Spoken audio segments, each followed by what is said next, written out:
in the dispatch room of the Shannon County Sheriff's Office was always thick with the smell of stale coffee and ozone, a low, constant hum that usually meant business as usual, even past 2 o'clock in the morning. On the night Officer Hadley disappeared, that hum cut dead, replaced by a terrible empty static that clawed at the nerves of the night dispatcher, a woman named Carol, who had handled the midnight shift for nearly 20 years. Carol knew the difference between a broken antenna and a soul-deep silence. This was the latter. Hadley ran a routine patrol on the far western edge of the county. Territory consisting mostly of switchgrass, old-growth timber, and winding gravel roads that had not seen a fresh layer of asphalt since the Truman administration. His last coherent transmission punched through a grinding wall of white noise. It was clipped, hurried, and delivered in a voice Carol barely recognized. Tight, high like a guitar string pulled too taut. Dispatch, this is 106. I am near the old Aldenfield access road, about 3 miles off the 60. I have a situation here, something on the shoulder, large, unnaturally high. Then came the sounds that haunted Carol for weeks, not gunfire, not screaming, but a single wet, tearing sound, followed by a grunt that sounded less like a man and more like a cinder block hitting soft earth. Then the static roared, drowning out everything, a sound like 10,000 cicadas dying at once.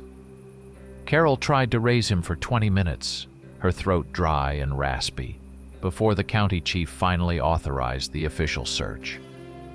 24 hours later, the search team found the patrol cruiser. It was not hard to spot, though it was parked on a barely used, forgotten spur of gravel road where the pavement gave up and the dry, crunchy carpet of last year's oak leaves took over. The car positioned with unsettling precision, perfectly straight, centered on the narrow track. There were no skid marks, no signs of a struggle to control the vehicle. Hadley had simply stopped, turned off the engine, and waited. The horror was not in the car, but around it. Both front doors hung wide open, flared out into the humid Missouri air like a pair of arms held wide in a terrible theatrical pause. The dome light remained dead, its filament burned or deliberately broken, leaving the interior in sticky, humid darkness. Deputy Holt, the first man to officially process the scene, spent an hour walking the periphery. The ground was violently churned. The deep ruts were inconsistent with any local wildlife. They were not the narrow grooves of a coyote, nor the wide, flat prints of a black bear which sometimes wandered down from the Ozarks. These were deep, wide furrows, suggesting enormous pressure applied to a small surface area. Something heavy had used its knuckles or 3 thick, blunt toes to drag itself across the earth. The leaf litter had been scraped away down to the damp soil underneath, exposing the underlying clay. The most profound, chilling detail: there was no blood. Not a smear on the doors, not a drop on the asphalt, nothing staining the gray interior of the vehicle. Officer Hadley had not been injured and left to bleed out. He had been removed, erased. The silence of the scene confirmed that whatever had happened, it was clean and efficient.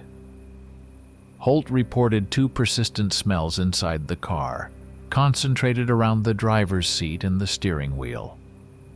The first was sour, musky, a high-octane animal perspiration that stung the nostrils and smelled like a combination of a dog kennel and unwashed human skin. The second was fainter, but far more unsettling, a metallic sharpness, thin and charged like crisp air after a major thunderstorm. It was an odor Dan Harper, the journalist who would eventually piece this together, recognized in his nightmares. The clean, efficient scent of a predator that knew how to wipe its own tracks. The official report, written up with suspicious speed, classified the incident as a fatal attack by a large, non-native carnivore. They theorized about a mountain lion or, ludicrously, a large wolf. The State Wildlife Service immediately dismissed those theories. Cougars in this region rarely exceeded 150 pounds and generally avoided direct confrontation with armed humans. They were certainly not capable of eliminating a trained officer without leaving a single solitary crimson stain. What truly bothered the dispatcher, Carol, who, sensing the political heat, fed the raw, unedited data to Dan Harper, an investigative analyst she trusted, was the speed of the cleanup.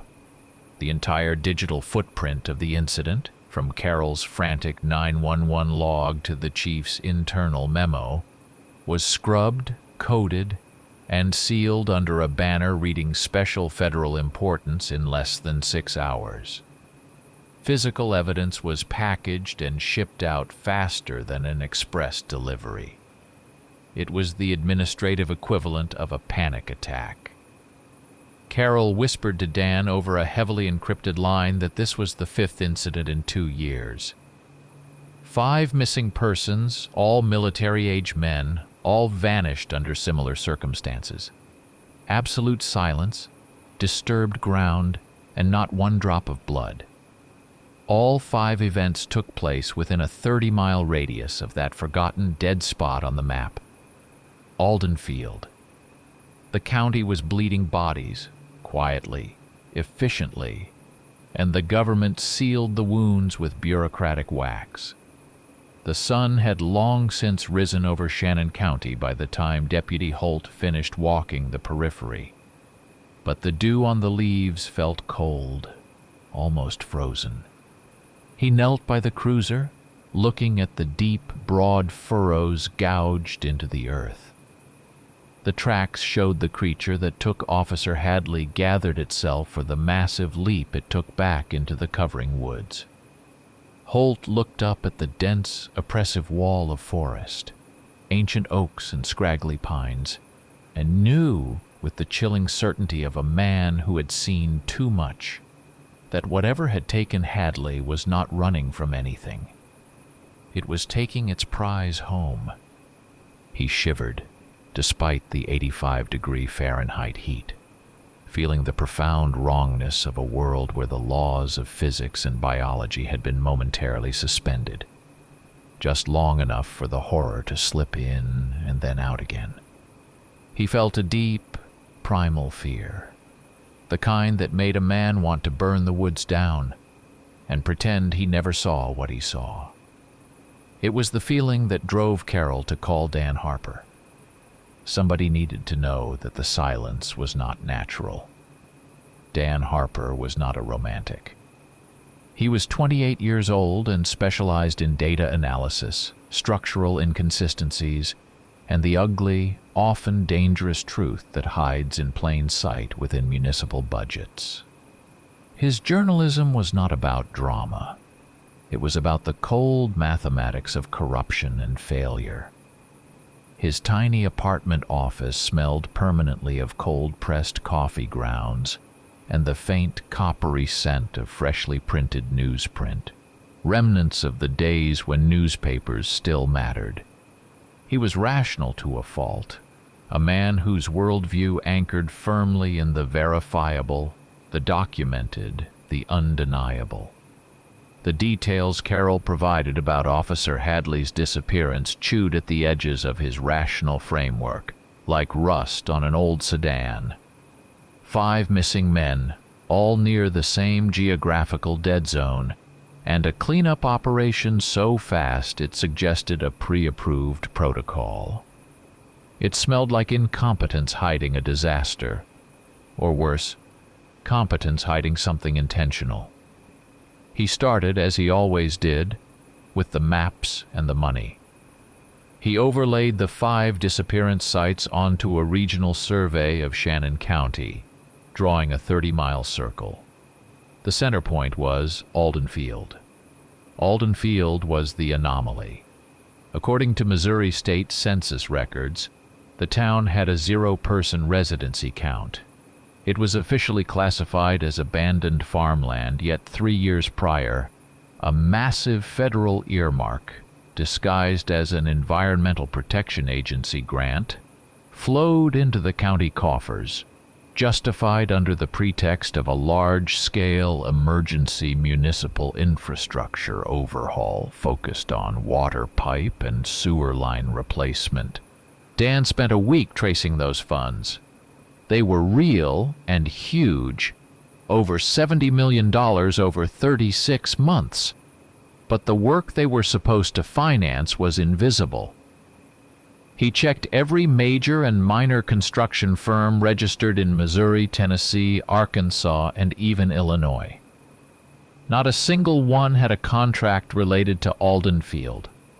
The money was consumed, vaporized, without a shovel ever breaking ground. The town was a vacuum cleaner sucking up taxpayer funds, and nobody asked where the dust went.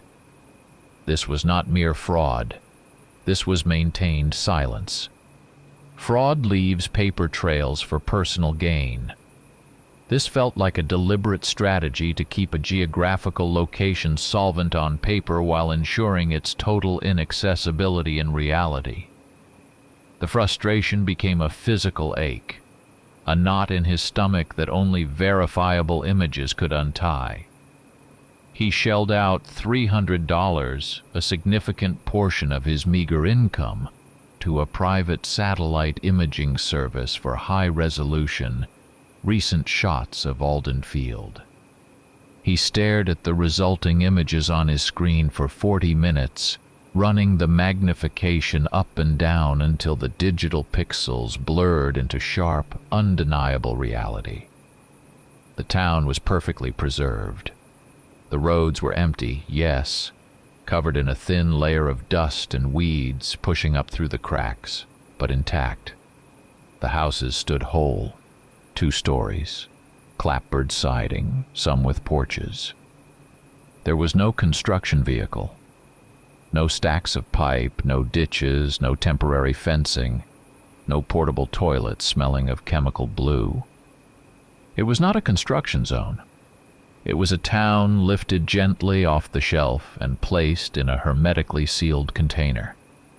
Dan leaned back in his squeaky desk chair, rubbing the grit from his eyes. He lit a cigarette, a cheap, harsh brand that tasted of chemicals and desperation. The physical location of Alden Field amplified the strangeness. It nestled in a natural low-lying basin, geographically isolated by dense, sprawling, old-growth forests that stretched for miles in every direction. The nearest active settlement was 45 miles away, reachable only via a winding, poorly maintained gravel road, the very road Officer Hadley had been patrolling. It was the perfect isolation, a natural cage built by geography, reinforced by millions of dollars of unexplained federal money. The more he analyzed the data, the less he thought about conspiracy theories involving shadowy men in suits planning global domination. This was not Hollywood. This felt like maintenance. The government was not trying to hide a secret. They were trying to seal a leak, a biological containment. Something had gone wrong in Alden Field. Something that was either infectious, dangerous, or both, and the easiest, quietest way to deal with it was to pretend the whole town did not exist, while simultaneously ensuring nothing got out. It was not a social problem, but a biological one. The idea lodged itself firmly in his mind. Not a conspiracy, but an encapsulation. A necessary, cold-blooded response to something the human world did not have a file for. The rational part of Dan screamed at him to stop. This was where journalists lost their credibility, crossing the invisible line between fact-checking and paranoia. But the smell of the unknown, that copper ozone scent Carol had reported, was too strong. 5 men had been erased within this invisible cage. The meticulous, aggressive silence maintained by the state and federal entities was the clearest indicator that the truth here was not just dangerous, it was predatory. He stubbed out the cigarette, the harsh flavor lingering on his tongue. He had to see it. He had to stand on that dirt and feel the weight of that silence. He pulled his old Nikon video camera, heavy, reliable, loaded with spare batteries, a tape recorder, and a duffel bag filled with cheap food and water. He checked the gas tank of his beat-up Ford Ranger pickup, which smelled chronically of gasoline and damp upholstery. He was not going to report a conspiracy.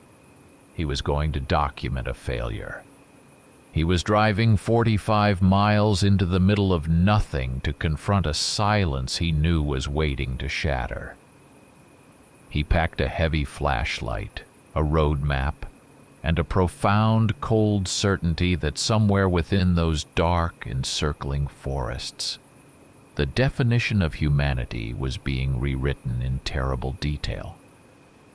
The analytical part of him was terrified, but the journalist part, the part that needed to see the gears grinding, even if they were grinding him up, was already halfway out the door. Dan was 3 hours into the drive. The pavement of United States Route 60 had long dissolved into the washboard gravel of the county roads when his heavily encrypted laptop dinged. He had set up a dedicated, untraceable satellite connection purely for communication regarding the Aldenfield case. The message arrived from an address labeled with unsettling melodrama, Voice of the Dark. The file attached was small, a short video clip and a plain text document containing a set of global positioning system coordinates.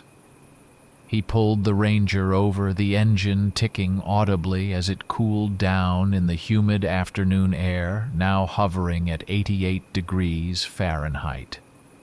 The surrounding landscape was silent, overgrown, and oppressively green. He opened the video first. It was shaky dashcam footage, shot clearly in the depths of night. The light was harsh and cold, provided only by the vehicle's headlights, which cut a clean, blinding path through a narrow country road. The timestamp indicated the recording was recent, only a few weeks old. The video ran for 17 seconds. For the first 10 seconds, there was nothing but the steady, low rattle of the dashboard plastic and the hiss of an idling engine. The faint, distorted squawk of a police radio could be heard, too muffled to make out words. Dan held his breath, leaning closer to the glowing screen, the familiar smell of hot plastic and electric components mixing with the dust in the truck cab. Then, at the edge of the headlight beam, far down the road, it happened. A figure crossed the asphalt. It moved with a speed that defied the laws of human locomotion. It was not running. It executed a series of powerful, heavy leaps. It was bipedal, certainly, but its posture was terribly wrong, hunched low, spine unnaturally arched, giving it a gravity-defying springiness. Its weight concentrated solely for maximal impact.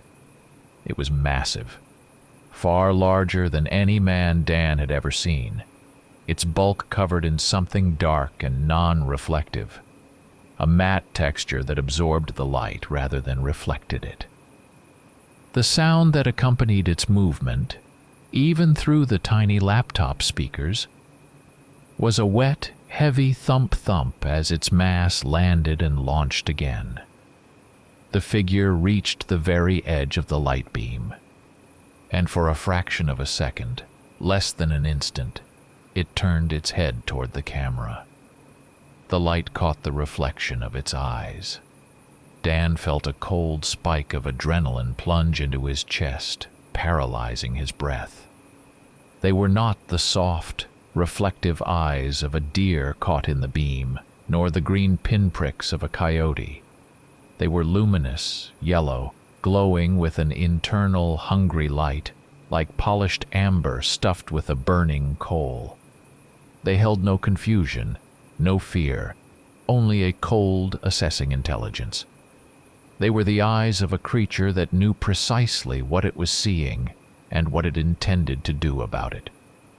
Then the camera, still fixed on the dashboard, registered a violent shock. There was a hideous, scraping shriek, metal on glass, followed by a guttural wet sound, and the image spun crazily. The last thing visible was the gray underside of the dashboard, then the absolute, maddening hiss of terminal static. The 17 seconds ended. Dan sat back, the cigarette he'd been about to light forgotten between his fingers. His hands were shaking. He wiped the sweat from his forehead, noting the slickness of his skin. The air conditioner in the Ranger was broken, and the cab was a humid 95 degrees, but the chill he felt was deep and internal. That was not a mountain lion. That was not a bear. That thing moved with intent, with structured predatory intelligence, utilizing a body engineered for violence on a scale that shattered the framework of documentary realism. That thing was what they were sealing in Aldenfield. It was not a rumor, a story, or a political scapegoat. It was biologically, terrifyingly real. He opened the plain text document. It contained a single, unadorned line of text. 37 degrees north, 91 degrees west. The exact global positioning system coordinates pointed directly to the main plaza of Aldenfield, smack in the center of the sealed town. The message simply stated, "It lives here." The video had done what all the bureaucratic analysis could not. It shattered Dan's unwavering, hard-boiled rationality. He was no longer pursuing a story about government waste. He was chasing the reality of something that should not exist. The realization brought with it a suffocating wave of fear, a raw animal instinct he had not felt since he was a small child lost in a vast shopping mall. He looked at the map again. The official quarantine perimeter lay just 10 miles up the road. He gripped the steering wheel, the vinyl hot and sticky under his palms. He was not equipped for this. He was a journalist, a data miner, not a hunter. But the sheer weight of the lie, the colossal effort to cover up the existence of that massive, amber-eyed thing, was too compelling to turn away from. He had the coordinates, the visual evidence, and the cold, sick knowledge that he was heading straight into the teeth of an unstoppable biological horror. He started the engine. The sound of the rough V6 felt reassuringly normal in the overwhelming silence of the woods. He drove on, the setting sun now turning the high clouds a sickly, bruised purple, the kind of twilight that always felt wrong in the heart of the country. He knew with terrifying certainty that his world of facts and figures was about to be obliterated by the raw, ugly truth of the things that moved in the dark. The final miles to the quarantine zone were the slowest Dan had ever driven. The road deteriorated into pitted, cracked asphalt, barely wide enough for 2 cars to pass. The heat of the day had broken, and the air was thick, damp, saturated with the smell of wet pine needles, composting leaves, and deep, ancient earth. But beneath that familiar forest aroma, there was a persistent, acrid hint of something else. Metallic, sterile, faintly reminiscent of industrial cleaner. It was the scent of government intervention, of a desperate attempt to contain a natural process gone terrifyingly wrong. The checkpoint appeared abruptly, a sharp tear in the pastoral scenery. It was not a military compound, which would have signaled immediate danger, but something far more insidious, a perfectly mundane slice of bureaucratic deception. The gate was a simple, heavy timber bar, painted with diagonal yellow and black stripes. Next to it sat a gray, prefabricated trailer, the kind used on highway construction sites across the country. Two men stood outside, dressed in the universally generic uniform of minor obstruction, bright orange safety vests over drab green work pants. They looked tired, bored, and thoroughly normal. Dan pulled the Ranger to a stop, rolling down his window. The man who approached, mid-40s, thick mustache, perpetually slumped shoulders, looked like he would rather be anywhere else, perhaps sipping a beer on his porch swing. "Evening, sir," the man said, his voice slow, gravelly, and Midwestern flat. "Road closed. Massive reconstruction project starting up tomorrow, gotta turn around." "I was heading up to the old hunting cabin," Dan lied smoothly, pointing vaguely toward the deep woods. "Got some equipment stored there." "When did the contamination zone go up?" "Oh, it ain't a quarantine per se," the guard replied, shuffling his feet. "It's a zone of contamination. Big problem with an invasive fungal blight. The kind that really wrecks your lungs. Gotta keep things airtight until we can neutralize it. Strict health hazard." The lie delivered smoothly, almost convincingly, but Dan noticed the micro-expressions. The guard's eyes were too tense, darting nervously between Dan, the woods, and his partner inside the shack. His jaw was clenched, the muscles working subtly. This was not fatigue, it was hypervigilance. Dan's eyes dropped, instinctively seeking the truth in the details. The man wore heavy-duty, steel-toed work boots caked in reddish-brown clay. Right at the rubber edge of the sole, just above the welt, Dan spotted them.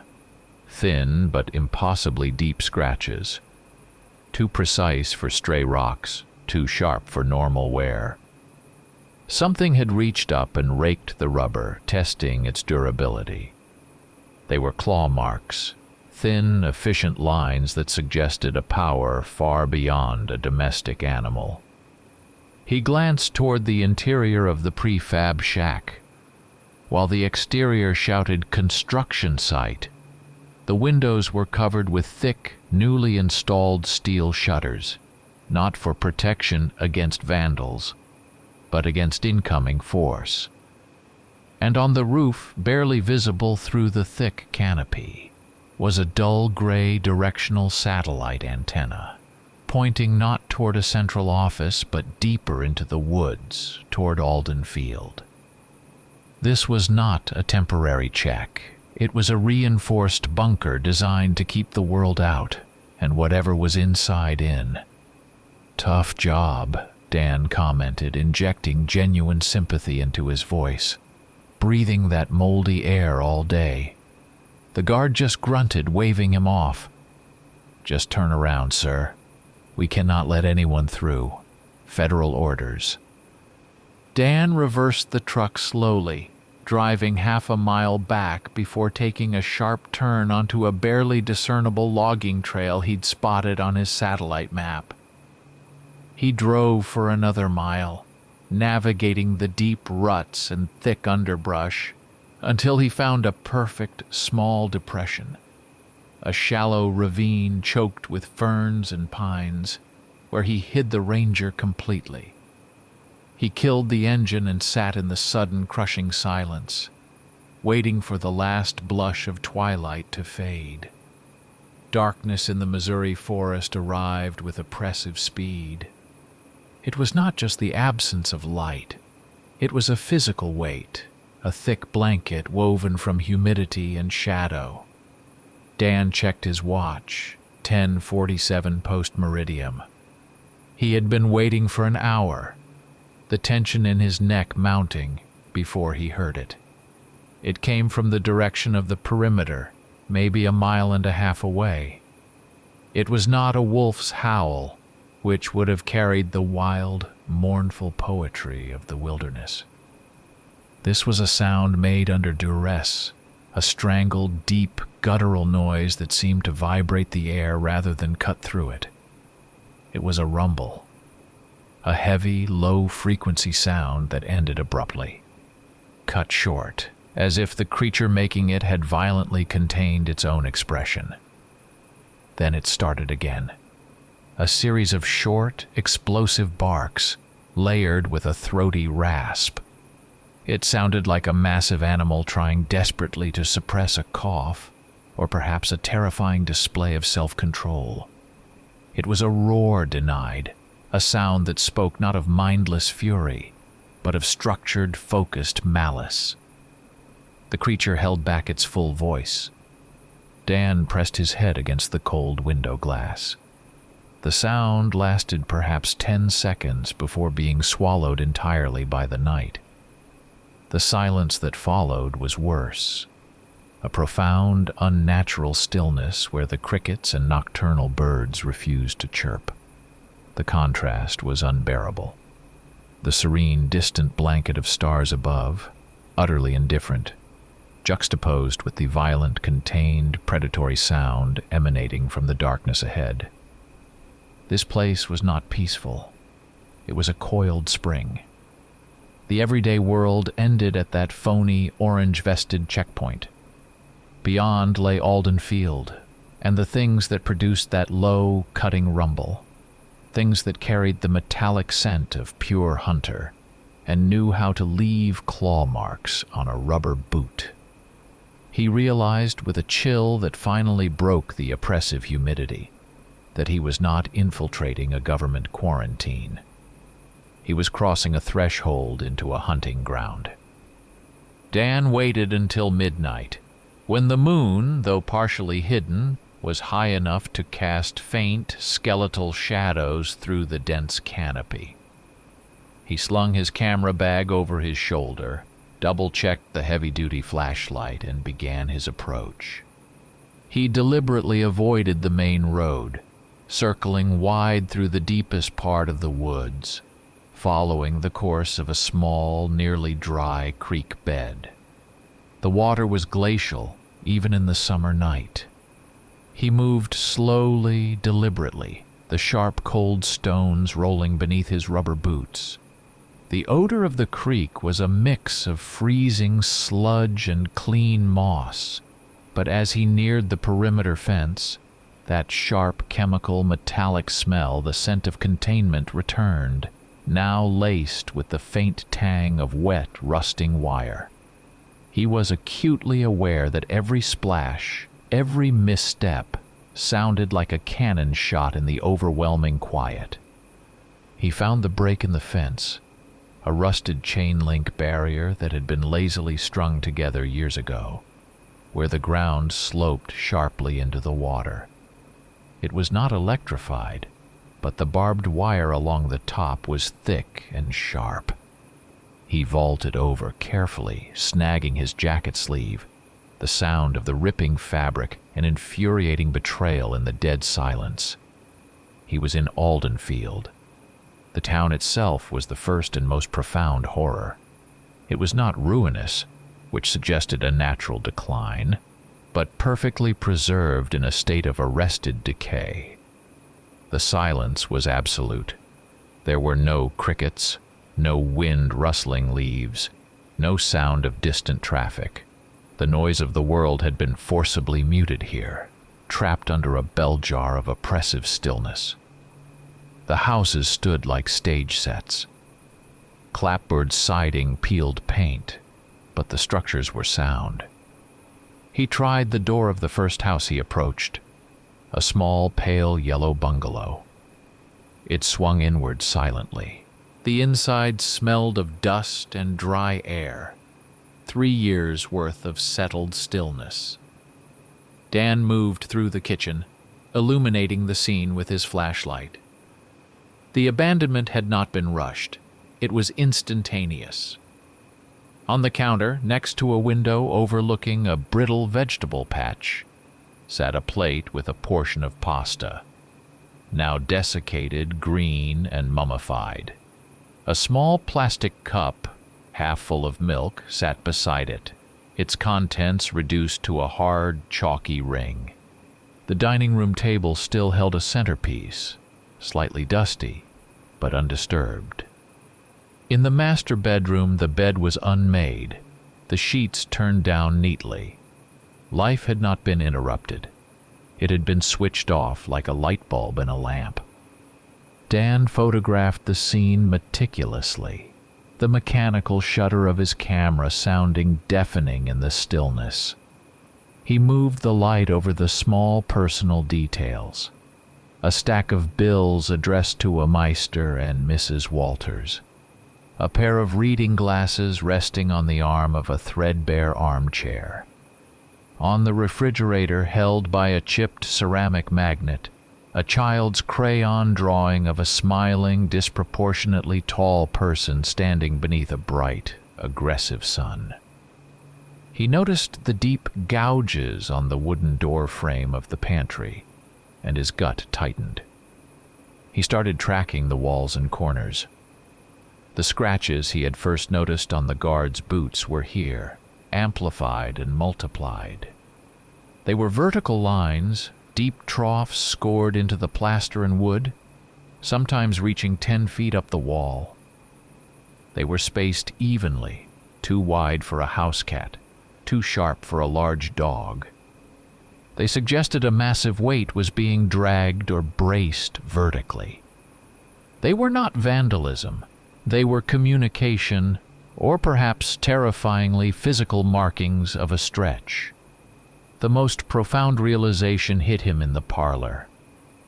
Despite the 3 years that had passed since the instantaneous evacuation, there was no odor of decay. No skeletons, no scraps of clothing or tattered signs of a desperate struggle. If the people of Aldenfield had perished here, whatever killed them had been meticulous enough to remove every biological trace. If the government had encapsulated the town, it was not to hide the bodies. It was to contain the creature that cleaned up after itself. As Dan focused his flashlight on a particularly deep set of claw marks on a windowsill, marks that looked as fresh as if they'd been made yesterday, he felt the shift. It was not the sound of a twig snapping or the rustle of leaves. It was a distinct, chilling sensation of being observed. It was pure, raw instinct, the hair prickling on the back of his neck, the sudden, icy tightening of his scalp. He was not just observing a dead town.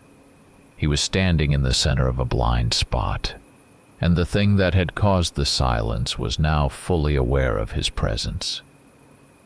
His silhouette, illuminated by the ghostly glow of the flashlight he held, was currently fixed in someone else's field of view.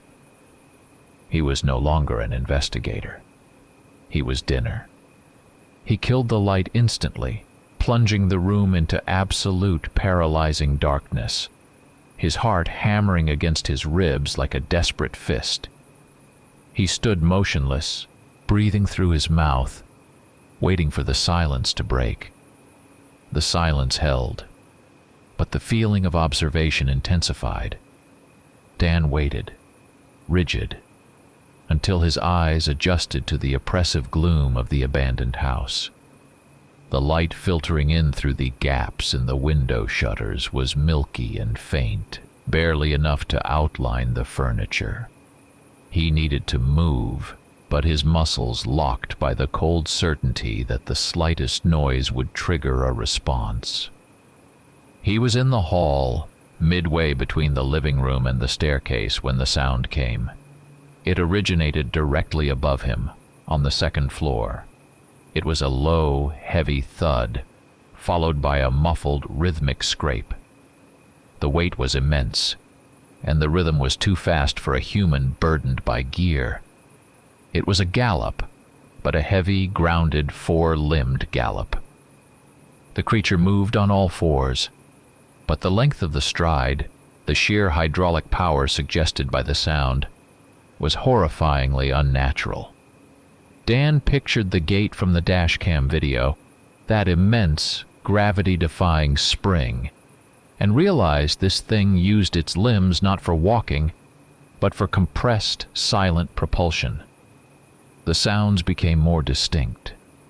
The click of thick claws on bare wood, punctuated by the heavy shift of massive muscle. The creature was hunting, moving with the preternatural grace of a predator that had evolved solely for efficiency. Dan pressed himself back into the recess of a dark, narrow closet, the air thick with the smell of old wool and mothballs. He did not dare breathe deeply.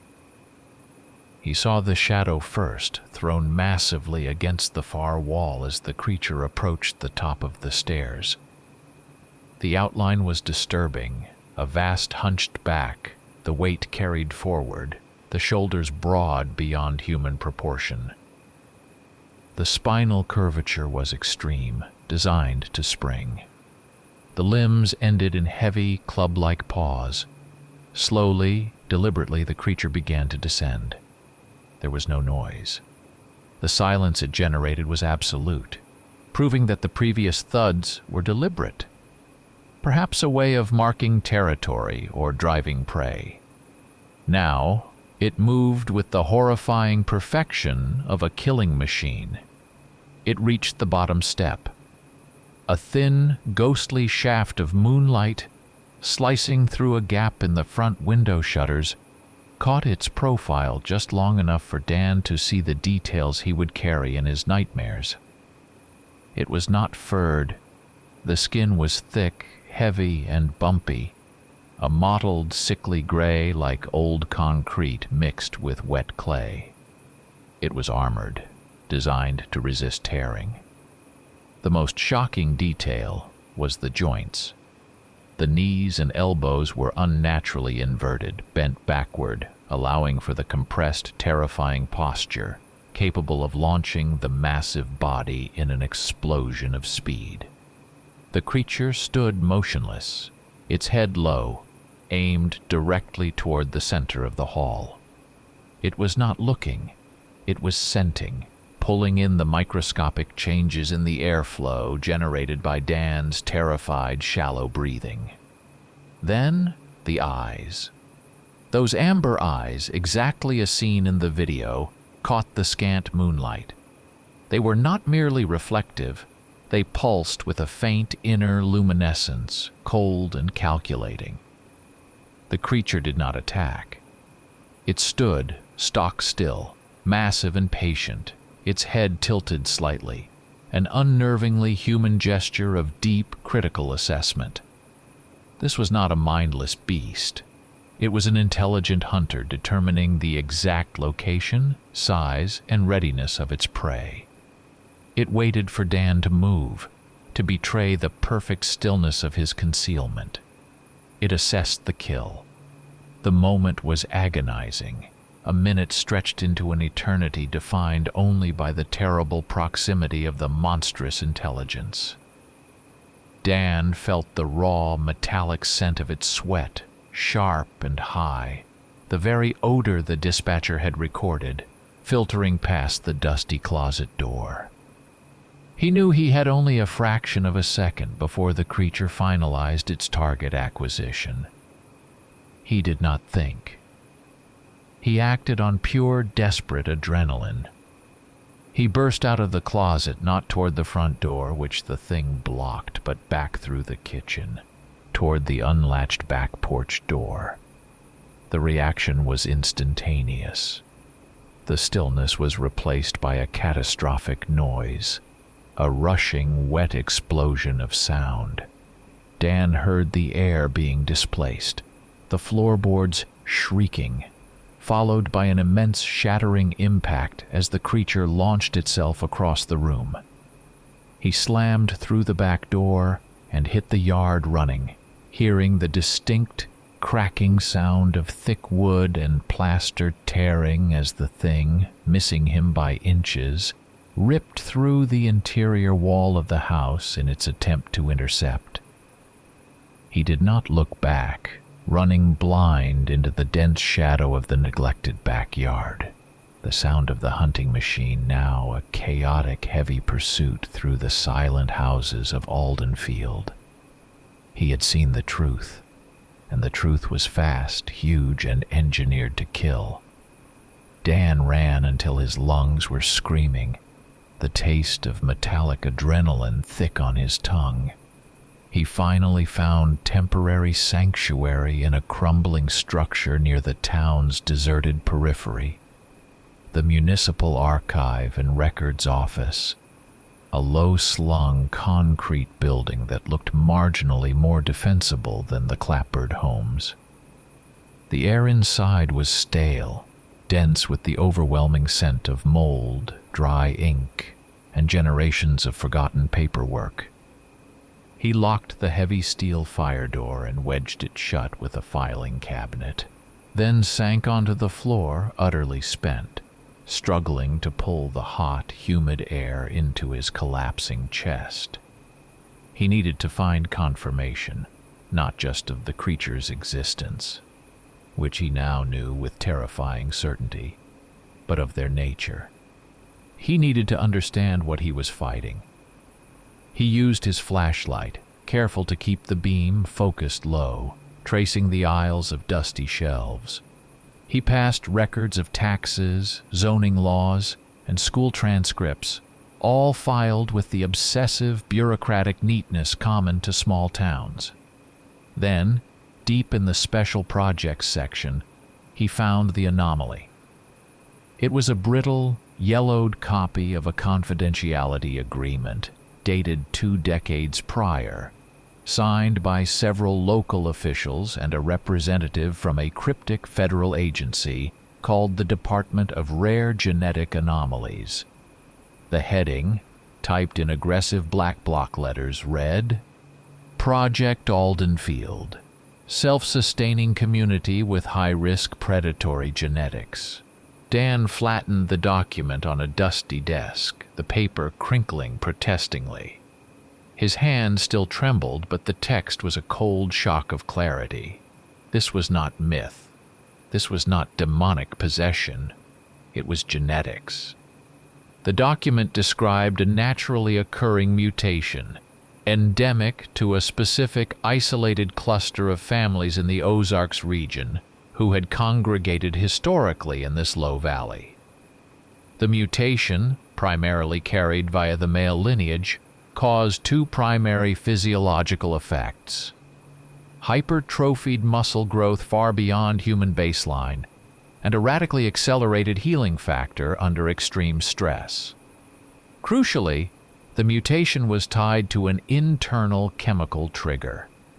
The inhabitants of Aldenfield were human, capable of social function until extreme environmental stressors, famine, drought, or mass violence caused a catastrophic hormonal dump. This dump did not merely make them aggressive. It deactivated the social brain, the prefrontal cortex, and activated the primal predatory physiology. They did not transform in the mythological sense. They simply became what their genes designed them to be: the apex hunter, using human intelligence to fuel animal instinct. They were human beings with a terrifying latent biological imperative. The report noted that the federal project was designed to study this population in a natural setting.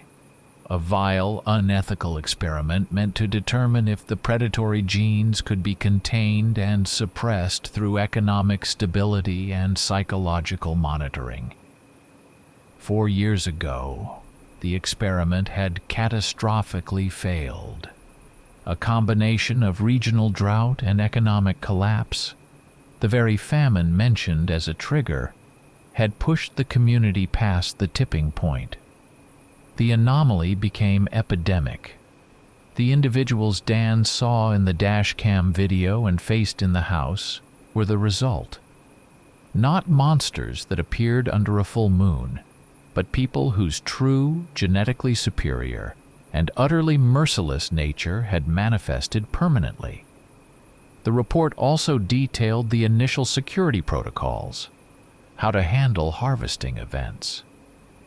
This chilling euphemism explained the missing patrolmen. The creatures were smart enough to recognize that blood attracts unwanted attention. They took their prey alive, not to torment, but to eliminate messy evidence. The 5 missing men, including Officer Hadley, had been efficiently and cleanly eliminated to test the boundaries of their cage. Dan leaned back against the bookshelf, feeling the cold concrete pressing through his damp shirt. The horror was now absolute. If this was a conspiracy, there was hope. He could expose it, bring down the perpetrators. But this was biological destiny. You could not prosecute a gene. You could not negotiate with an imperative. The only solution for the government was what they had already planned: total indefinite containment, or, if containment failed, total extermination. The chill he felt now was not just fear. It was the icy dread of facing a truth that defied human legal and ethical frameworks. The government had not created the monsters. They had merely sealed the cage after the people inside turned into predators.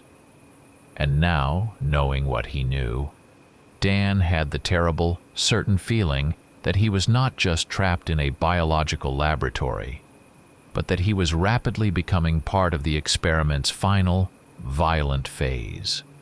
His presence was not a journalistic coup. It was a catastrophic variable. Dan spent what felt like an endless hour poring over the files, trying to integrate the raw facts of predatory genetics with the image of the massive, amber-eyed thing he'd faced. He had moved from the archive into the neighboring structure, an old stone church with thick walls and high, narrow stained glass windows, hoping the architecture would offer better protection. The air smelled of old incense, rotting velvet, and salvation that had clearly failed to arrive. He was examining a loose floorboard in the sanctuary, considering it as a potential hiding spot, when a weak, hoarse voice cut through the silence. "If you set off the flash, they will know we are here." Dan froze, dropping his flashlight. He snatched the heavy lamp back up, sweeping the beam toward the source. Crouched in the shadows of the altar, beneath a dusty wooden cross, was a young man. He was thin, severely malnourished, his clothes hanging off him like rags, but his eyes, though haunted, were clear and desperately intelligent. This was Jake Walter. Jake was the human proof that the Aldenfield experiment had not consumed everyone. He was one of the negative carriers, those who lacked the active gene or whose trigger threshold had never been breached. "They are smart, mister," Jake whispered, his voice cracking. "Smarter than you think. They follow the light pollution and they smell fear like ozone. If you are sweating that bad, you have maybe 15 minutes. Dan lowered the light slightly. The documentation says they are controlled by genetics. Instinct. Instinct backed by memory, Jake corrected, crawling slowly out of the shadows. He moved like a starved alley cat, silent and fast. "We were never truly stupid, Dan. We just got hungry. They remember how to use tools, how to organize, how to wait. Jake confirmed the horrifying truth. The creatures, the active carriers, were fully sentient. They remembered being fathers, neighbors, and people who fixed cars. That memory did not stop the hunger, but it structured the hunt. They planned, they communicated, and they suffered. A psychological split between the human memory and the predatory need. The ultimate horror was not that they were animals, but that they were human minds piloting animal bodies. Jake led Dan to a heavy oak support beam near the confessionals. "See this?" He pointed to a series of vertical scratches similar to the ones Dan had seen in the houses, but here they clustered in geometric patterns. Short, thick lines interspersed with longer, deliberate scores. That is not random. That is a marker. They do not talk much once they switch over, just growl and click, but they use these. This tells the perimeter group where the easy prey is, where to meet up, or if there is a threat. See the cluster of 4 short ones? That means, danger, observed human, move slow. The realization was a punch to the stomach. The claw marks were an alphabet. The town was not just a hunting ground. It was a meticulously organized warren. Jake explained the hierarchy. The alphas, the oldest, largest, and most heavily muscled, were the strategic thinkers, coordinating the hunt from fixed positions. The scalpels were the younger, faster specimens, used for flushing prey and slipping into confined spaces. They have been planning this for months, Jake revealed, his eyes fixed on the entrance. They do not like the cage. They adapted to the hunger, learned how to use the woods, but they hate the perimeter wire. They have been testing the power grid, watching the shift change at the checkpoint. Their goal was not just survival within Alden Field. It was exodus. They understood the physical barrier, and they used their latent intelligence to find its flaw. The missing patrolmen had not just been trophies. They had been intelligence-gathering exercises used to confirm the distance, speed, and reaction time of the surrounding threat. The terror deepened into profound anxiety. This was not a mindless outbreak to be carpet-bombed. It was the calculated escape of a highly intelligent, genetically superior social group of predators. Dan knew he could not survive alone. Jake, who knew the routines, the signs, and the hunting paths, was his only asset. The forced alliance forged in the cold light of desperation. "They patrol every 90 minutes through the main street," Jake whispered, pointing toward a small window high above. "In groups of 2 or 3. We have less than an hour before the next sweep. They always convene down at the old firehouse. It is big, open, and has a clear sight line to the perimeter." Dan looked at the small, starving man who had sacrificed his own chance to leave in a desperate, futile attempt to help his relatives control their hunger. He was the town's failed humanity. "We need to get to my truck," Dan said. "It is about 3 miles past the checkpoint, hidden in a ravine." Jake nodded, pulling himself up, his bones cracking audibly. 3 miles of open country after we get past the wire. If we can get through the center of town before they circle back, maybe we make it. But we have to move like shadows, and we have to move now. They are getting hungry. Moving through Alden Field with Jake was like walking through a landscape that had suddenly been brought to horrifying life. Without the insider's knowledge, Dan had only seen static props. Now, under Jake's guidance, he saw the pathways of an active hunting ecosystem. The streets were not randomly traversed. They were established routes. The center of town was avoided by the scalpels, reserved for the slower, more deliberate patrols of the alphas. The metallic scent, which Dan had initially found vague, was now identifiable as concentrated near the main drains and utility corridors, the places the creatures moved most frequently, where their sweat coated the concrete. The smell layered with the rank, heavy odor of raw meat, indicating their recent feeding. Jake led Dan toward a cluster of houses near the western tree line. "The dens," he whispered, flattening himself against a brick wall. "They do not use all the houses, only the ones with deep, dry basements." They stopped outside a 2-story farmhouse, its windows dark and gaping. The air here was heavy, sickeningly sweet with decomposition and strong ammonia. Using his flashlight to sweep the interior, Dan saw the evidence of their occupancy. In the basement, piled in the center of the earthen floor, were the remains of their feasts. Massive, picked-clean skeletons, animal and unmistakably human. The bones were scored with deep, uniform grooves, indicating that whatever cleaned them was efficient and powerful. Upstairs, the dens were rudimentary sleeping areas. On the floor of what had been a master bedroom, there were huge, flattened depressions in the dust where massive, curved bodies had rested. The size of the indentations was appalling. These were creatures that weighed perhaps 500 pounds or more, resting in the very beds of the humans they had once been. In the smallest room, papered with faded pink floral print, the horror reached its chilling peak. It was clearly a child's room. A small wooden crib stood against the far wall.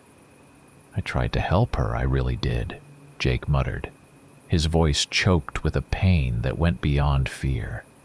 She was only 6 when the change came. Her mother? She did not survive the initial event. In the crib, nestled in a crushed, grimy receiving blanket, was something small. Dan raised the flashlight, bracing himself. It was a juvenile. Its face retained the soft texture of human infancy, but the features were already subtly distorted. The ears were slightly pointed, almost translucent. The eyes, reflecting the light back, were those same unmistakable amber pools, hungry and ancient. And on the tiny hands, already flexing in a twitching sleep, were thick, blunt claws, small but perfectly formed for tearing. This was not a mutation that ended with the existing population. This was adaptation and successful reproduction. The Aldenfield population was growing. The new generation was born already in the state of full, inherited predatoriness without the burden of human memory or conscience. "They are building the future," Jake whispered, tears tracking thin paths down his dusty cheeks. "They do not need the human side anymore." As night deepened toward 2 o'clock ante-meridium, the activity outside intensified. Jake had been right. The sounds were closer, more frequent, and more coordinated. They heard the low thump-thump of heavy locomotion and the sporadic, thick guttural clicks that Jake identified as high-level communication. "They are gathering," Jake said, his voice flat with dread. "They always gather before dawn. That is when the Alpha decides the day's action." Suddenly the sounds cut out. The coordinated movement stopped abruptly. The intense noise was replaced by a suffocating, dense silence. Dan looked at Jake, his heart seizing. "What is it? Did they see us?" "Worse," Jake breathed, pulling Dan flat against the wall. "They know we are in the center of town and they have stopped making noise." "The silence is the worst part, Dan. It means they have transitioned from routine patrol to an active hunt. They are not looking for us anymore. They are closing the circle. The absence of sound was the final confirmation of their superior intelligence. The predator had ceased broadcasting its position, knowing that the smallest, unconscious noise made by the prey would be all it needed. They were surrounded by an organized intelligence that moved in the dark, and the chilling silence was merely the opening phase of their inescapable hunt. The suffocating silence did not last long. The pressure of the organized hunt began to manifest not in sound, but in the rapid, systemic narrowing of their escape routes. Jake confirmed their worst fear. The convergence point was the old fire station, the place they usually met. It stood at the edge of the central plaza, a bulky, metallic landmark that provided excellent cover and quick access to the main road. If they could get there, they might use the building's height and thick construction to plan their exit through the woods. "We go now," Dan said, adrenaline overriding the terror, before they establish a full cordon. They moved quickly, keeping to the shadows of the main street, their path leading past the skeletal remains of the defunct general store. The air tasted cold and metallic. They made it 50 yards onto the central boulevard when the trap sprang. 4 immense dark silhouettes, almost indistinguishable from the oppressive shadows, rose simultaneously from the ground.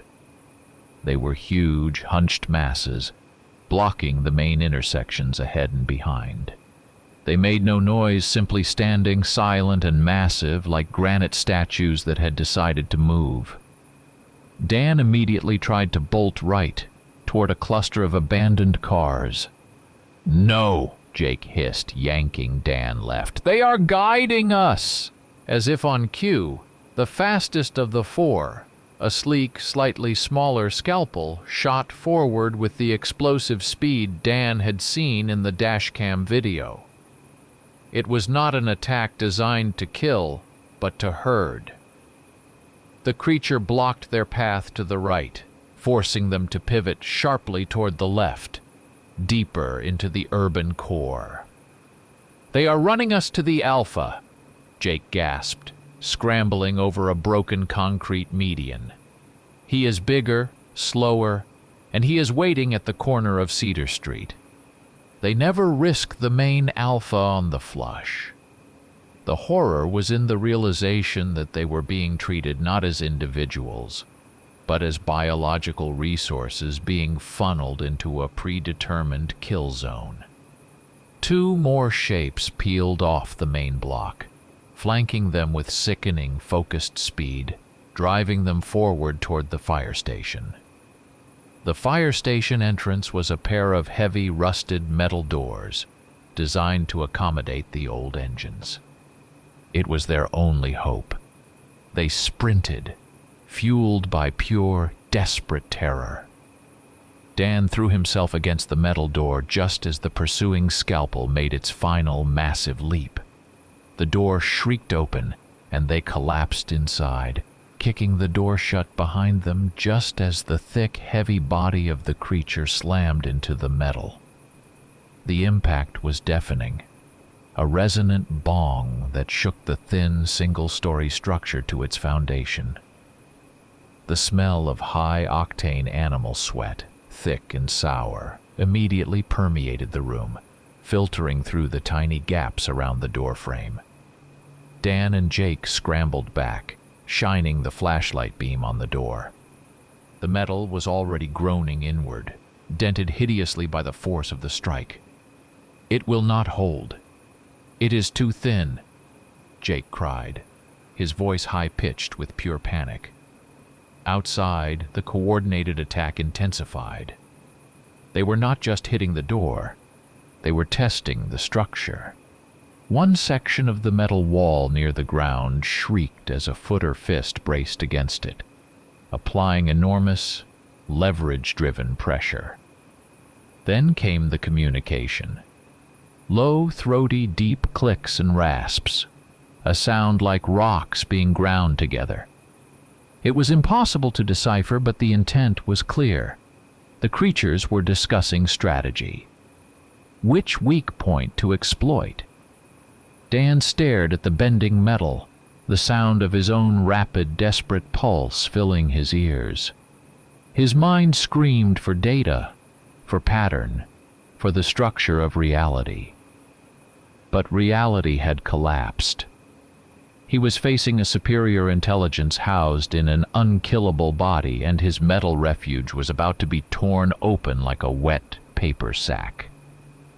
He reached for his camera, a desperate, final instinct to record the end, knowing that no one would ever see it, when the grinding metal took on a new, sharp, agonizing sound, signaling the final breach. The creature was getting through. The attack reached its peak. The central plate of the fire station's door bulged inward, a deep, sickening concavity of stressed metal. Dan heard the wet, heavy breathing of the creature right outside, separated only by a few millimeters of failing steel. Jake whimpered, covering his head with his arms, convinced their end was seconds away. Then, the world changed with a single bizarre sound. It was a sharp, focused crack, like a heavy cable snapping under immense tension, followed immediately by a high-pitched, frantic electrical fizzing that rapidly decayed into absolute, profound silence. The creatures stopped. The physical assault on the door ceased instantly. Dan, breathing raggedly, heard the heavy shift of mass outside, followed by the soft, distinct sound of heavy, three-toed feet receding rapidly from the door. They were gone. "What was that?" Dan whispered, shining his light on the exterior wall. The door was still dented, but no new pressure was applied. Jake crawled to a small, grease-stained ventilation slit near the floor. He pressed his face against it, then recoiled, his eyes wide, reflecting the ambient light with horror. "They did it," Jake breathed, his voice a mixture of awe and paralyzing fear. "They opened the gate. The power is cut." The electrical fizzing they'd heard had been the power failure, not of the town grid, but of the perimeter fence, the very barrier that had kept them contained for years. The deep, resonant sound Dan now heard was a heavy industrial groan, the steel-on-steel sound of the main automated gate on the old access road, the very road officer Hadley had driven, swinging outward. This was not a government malfunction. This was the highly organized, cold-blooded execution of a long-term strategy. The creatures had spent months observing the patterns of the perimeter, identifying the main power line, and they had waited for the optimum moment. Using their immense strength, they engineered a precise, catastrophic short circuit. The implications were staggering. They had not merely broken containment. They had solved an electrical engineering problem using brute force and terrifying intelligence. Dan watched, stunned, through a small window. The moon was high now, illuminating the central plaza in a sickly, pale light. He saw the dark, heavy silhouettes moving, not frantically, but with grim purpose. They gathered into a loose, coordinated pack. The massive Alpha, whom they had been driven toward, now led the line, moving toward the open, inviting gap in the fence. They were not fleeing chaos. They were executing a methodical withdrawal and relocation. They were abandoning the failed experiment of Alden Field. Dan waited until the last shadow of the pack disappeared into the deep, welcoming darkness of the forest, heading away from the road, deeper into the sprawling Missouri wilderness. The silence returned to the town. But it was a different silence now. The silence of an emptied stage, no longer containing, but abandoned. "We have to go," Dan said, his voice flat with exhaustion and terror. They pushed the filing cabinet aside and swung the mangled door open. The metallic scent was still heavy, but the threat was gone. They walked carefully, avoiding the fresh, deep claw marks that scarred the ground where the pack had stood. As they reached the old fire station's driveway, Dan paused. Illuminated by the now rising sun, lying discarded near the curb, was the proof of their terrible ingenuity. A length of thick electrical cable, its heavy rubber insulation stripped away. The copper wires inside were frayed, twisted, and ripped apart with savage, intentional force. The creature that had ended Officer Hadley had used its hands and teeth to destroy a high-voltage line, buying its entire society a ticket out. Dan felt a wave of nausea. He realized that the perimeter had not failed. It had been defeated by a superior, genetically evolved foe. They got into the Ranger, the engine turning over with a gratifying cough. They did not speak. They drove toward the open gate, out of the sealed, dead town, leaving behind only the evidence of a victory they knew the outside world was completely unprepared to handle. The escape from Alden Field was a blur of gravel dust, engine noise, and pure non-stop motion. Dan drove for 6 hours straight, only stopping to refill the tank with the last remaining cash he had. Jake sat beside him, curled against the passenger door, utterly silent, his eyes fixed on the rearview mirror. They made it to a town 50 miles outside the county lines, a place of comforting, mundane noise and light. Jake, pale and racked with guilt, accepted a small wad of money and disappeared into the bus station, his silence a final desperate act of self-preservation. Dan, sitting in a sterile, fluorescent-lit motel room, immediately tried to report the story. He called his editor, a grizzled man named Terry, who had tolerated Dan's obsession with data anomalies for years. "Terry, listen to me," Dan said, his voice raw, shaking with the last residue of adrenaline. "It is not a conspiracy. It is genetic." They broke out. The whole population, 50, maybe 60 of them, intelligent, massive predators. They engineered their own escape from the quarantine. There was a long silence on the line, punctuated by the faint traffic noise from Terry's end. "Dan, I know you have been under a lot of stress," Terry finally said, his voice slow and heavy with professional disappointment. "But genetic werewolves who cut power lines. This is too far, kid. We cannot publish this. It is completely unsupported. You are talking fantasy. Get some sleep, Harper, and bring me the official documents on the Hadley incident, not this fiction." Dan realized the cold, hard truth. His empirical evidence was all locked away on a discarded government hard drive or buried in the basement of a now-empty archive. His testimony, delivered by a frantic, unwashed man smelling faintly of fear and ozone, was worthless. The government, with its official line about a quarantine breach and deliberate sabotage by anti-government elements, would never admit the biological reality. The truth was simply too dangerous and too vast to fit within the flimsy framework of the rational world.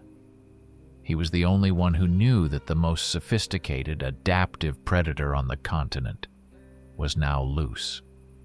48 hours later, the local news feeds began to flicker with the inevitable.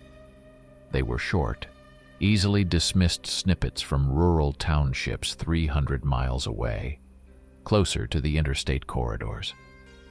2 hikers disappeared from a trail near the Big Cypress National Forest, leaving only a disturbed campsite and no blood. Livestock mutilations reported in rural Tennessee. Authorities suspect a large non-native canid. Dan knew the strategy. The creatures would not return to the isolated valley where they were expected. They dispersed, utilizing the anonymity of the American sprawl, hunting in areas where an active, organized search would be impossible. In the chaos of wide highways, dark parks, and sleeping suburbs. They used the darkness, their intelligence, and their monstrous strength to slip silently into human society, wearing the remnants of their old lives like poor disguises. On the morning of the 3rd day, the ping of his encrypted phone broke the fragile peace of the motel room. The sender was Voice of the Dark. The file was a short 10-second security recording from a gas station camera in rural Ohio, 500 miles from Aldenfield. The video was grainy, shot at 3 o'clock ante-meridium in the weak, sputtering light of a single neon sign. An old, beat-up sedan was parked at the pump. A figure emerged from the dense shadow between the car and the dumpsters. It was large, massive. It was wearing a coat that was too small and pants that were ripped at the knee. Standard human detritus quickly scavenged. But the proportions were unmistakable. The wide, sloped shoulders, the hunched, compressed posture, the deliberate, heavy way it moved its legs. It did not look at the camera, but at the reflection of the gas station window. Then, as it turned its head slightly, catching the weak yellow light, Dan saw them, framed perfectly in the reflection. 2 spots of pulsing, cold amber. The predator was free, and it was adapting. Dan stared at the screen, clutching the phone until his knuckles were white. The new world, the world where human civilization was merely a convenient source of prey, had just begun. The great silent hunt had started, and this time there was no fence left to contain the truth.